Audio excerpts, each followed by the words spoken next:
and it's one of the hottest areas currently, mostly in developed countries. And there are a lot of job opportunities available as postdocs and university positions. And both the experimental and theoretical disciplines are very, very active. And those governments spend a lot of money, billions of dollars, investing on these various research projects. Elementary means the tiny particles of nature. If we take a quick look at from the universe, we have galaxies and stars, planets, houses, human beings, animals, trees, then going down to molecules and atoms. And the atom, we know, consists of a nucleus and electrons moving around it. Only that much we know. I mean, the general community knows the molecules, then atoms, atom has a nucleus and electrons rotating around it. But people have the curiosity to know or classify various the types of matter from ancient days. For example, Greeks thought all the matter in the universe is composed of earth, air, fire, and water. Similarly, according to Buddhism, the universe consists of Apo, Tejo, Vayo, and Patavi. Same for elements: earth, air, water, and fire. That is the ancient classification of matter. Then, earth, air, fire, and water. So then the chemists discovered the periodic table and making various compounds, finding elements. Then physicists wanted, not satisfied, they want to dig deeper. So physicists discovered the proton and the electron, which are the constituents of the atom.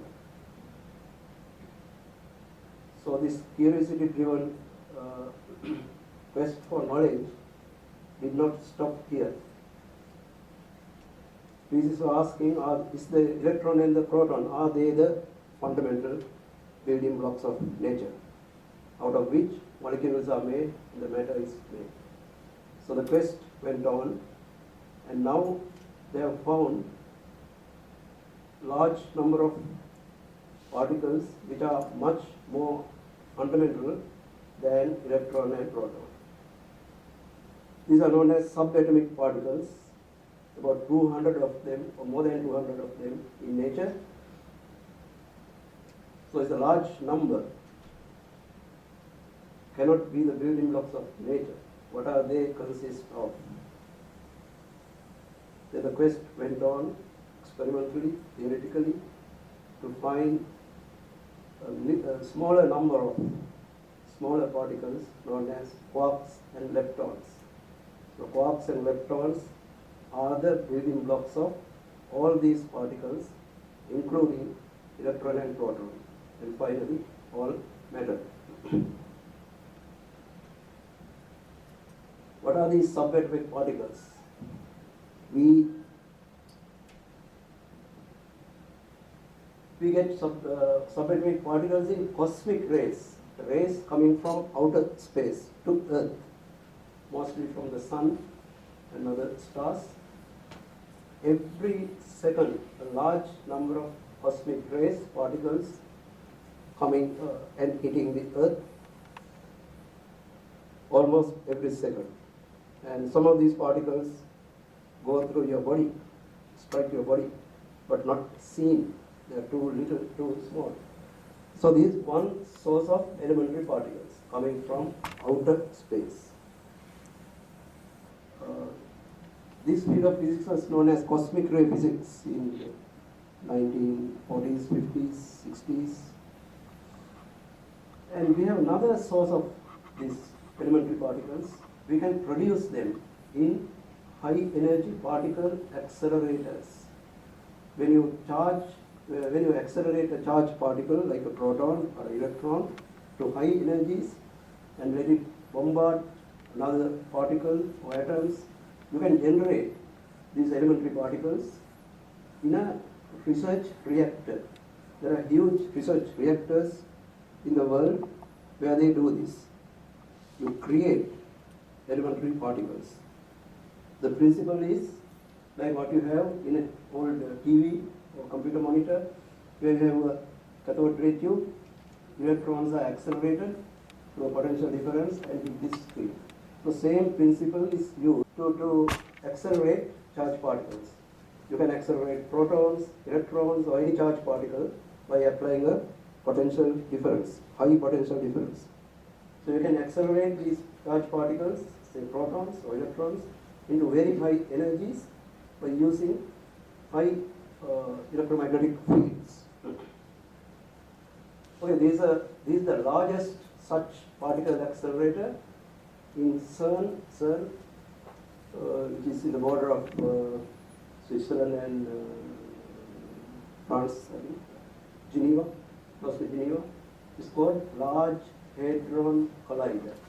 You will see what it means. Large Hadron Collider is a huge underground circular tunnel where you have vacuum tubes, vacuum tunnel, through which you allow the charged particles, maybe charged proton beam, to gain more and more energies, letting it going around this. Every time it accelerates and achieve very high kinetic energies, these proton beams.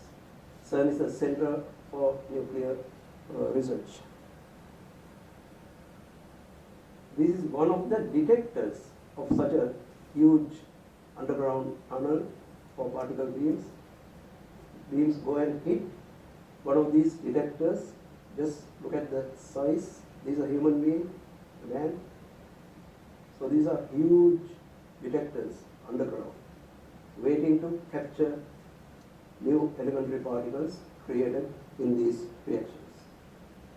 There are several such giant machines.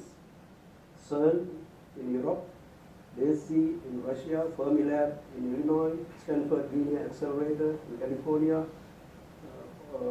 Brookhaven National Laboratory in the USA, and AEK Lab in Japan.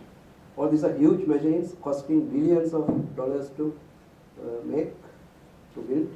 It takes 10-20 years to build these machines. These are another detectors. Those are huge machines consisting of various detectors for different types of subatomic particles. Okay, so physicists discovered the electron before 1900, then the proton, then the neutron, then the positron. This is an antiparticle of electron. Electron, but oppositely charged, same mass as the electron. Then more and more these cosmic elementary particles coming from outer space or produced in these charged particle reactors. Mu meson, pi meson, k meson. There are various mesons and other particles. Large number has been discovered, either in cosmic rays or in charged particle accelerators. And by now we have about 200 or even more elementary particles. One category is known as neutrinos. Neutrinos are elementary particles which has velocity of light and the mass is almost zero. And the Earth receives billions of neutrons every second. And millions of neutrons passing your bodies right now, per second.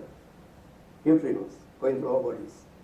Because neutrinos are strange particles, does not interact with anything. So even with detectors, they don't show any interaction. very difficult to catch them. They penetrate through the earth, hitting this end and emerging from the other. They penetrate through any solid body or any human body. So neutrinos, strange type of particles, we get it mainly from the sun. And antiparticles are like electron, positron, like that.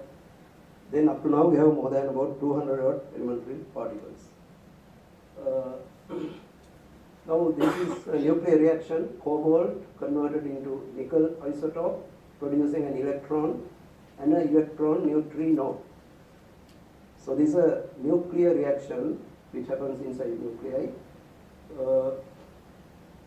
So in this one, this electron and the neutrino, we call them leptons. Leptons. You have to remember this.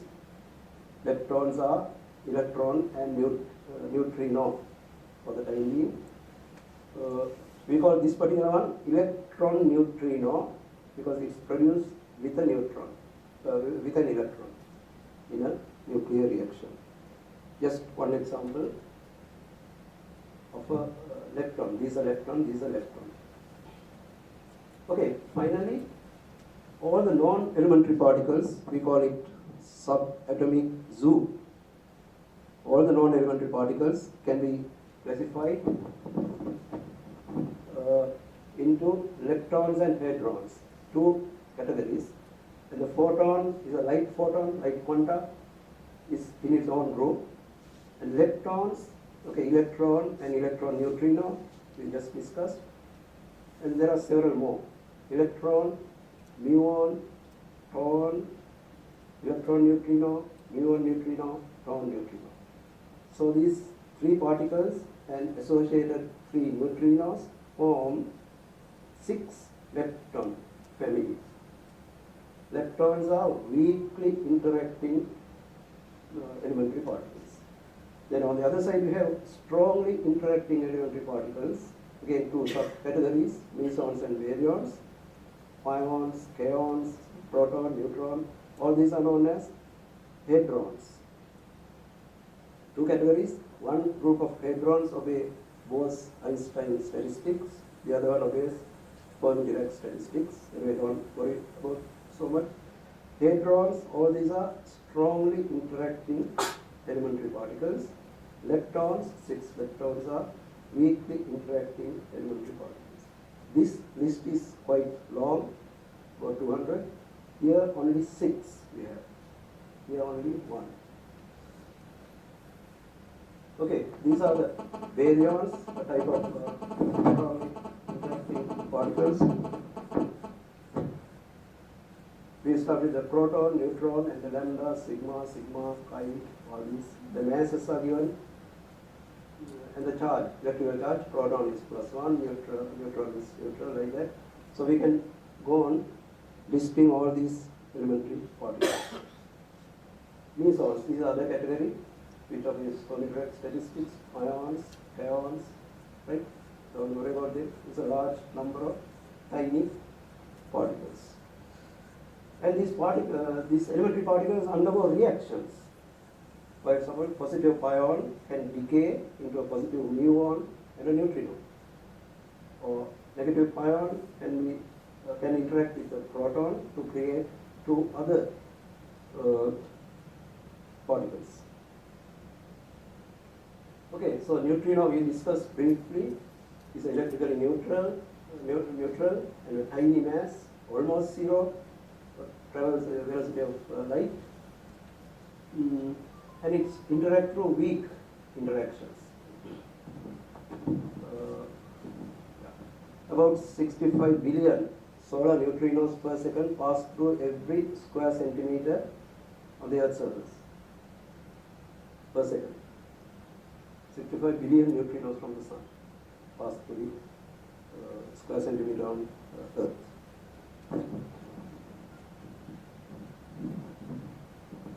Right, these are from the sun, a cosmic ray comes and interact with atmospheric oxygen, nitrogen, and other molecules and producing showers of elementary particles. And this can be detected, especially neutrinos. You have to have underground detectors to detect neutrinos, very special type detectors. Right. Now we have the atom, it is a nucleus surrounded by electrons, and the nucleus consists of protons and neutrons. If you take a proton or a neutron, now we believe proton and the neutron are no more elementary, but consist of 3 quarks. Okay? If you break a proton or a neutron inside, okay? So proton has 3 quarks, neutron has 3 quarks. So they form the nucleus. The nucleus is here, and with electrons they form the atoms. Okay, so that is about the particles. Then what about the interactions or forces of nature? In nature we have 4 fundamental forces. Gravitational force we know, responsible for the solar system. Earth is moving around the sun, or the fall of an apple. Those are day to day we experience the gravitational force.